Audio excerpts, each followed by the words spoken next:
వాతావరణ మార్పుల కారణంగా ఎండల తీవ్రత అధికం ఉన్నందున ప్రతి ఒక్కరూ పని ఉంటేనే తప్ప బయటకు వెళ్లకూడదని, ఎవరైనా బయటకు వెళ్లేటప్పుడు ముఖం మొత్తం కాటన్ వస్త్రాలతో కప్పుకొని వెళ్లాలని, మంచునీటిని అధికంగా సేవించాలని ప్రముఖ వైద్యులు డాక్టర్ రామ్ స్వరూప్ జవహర్ తెలిపారు. సో ఈ విధంగా ఒక మలేరియాని కానీ, డెంగ్యూ ఫీవర్ కానీ, టైఫాయిడ్ ఫీవర్లు కానీ, వైరల్ ఫీవర్లు కానీ, ఇలాంటి వైరల్ హెపటైటిస్లు కానీ, సో ఇవన్నీ కూడా మనం జాగ్రత్తగా తీసుకోవాలి. ఒక్కొక్క స్టేజ్లో అయితే ఒకసారి మనకి చికెన్ గునియా కూడా బాగా ఎక్కువగా వచ్చింది మన జిల్లాలో.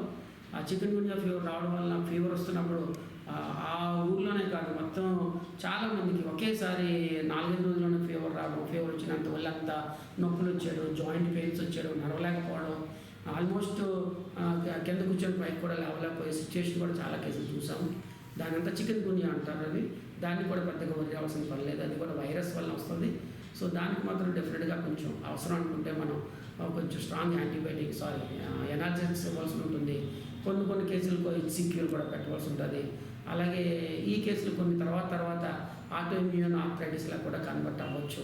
సో అలాంటి సిచ్యువేషన్స్లో కూడా మనం జాగ్రత్తలు తీసుకోవాల్సిన అవసరం ఉంటుంది. సో ఇది టూకీగా ఫీవర్ల గురించి. సో మంచిగా మనం ఆరోగ్యం శ్రద్ధ మాత్రం చాలా చాలా మంచిది. ఎందుకంటే ఆరోగ్యమే మహాభాగ్యం. అడ్మిట్ అయ్యేంతగా మనం కొని తెచ్చుకోకూడదు.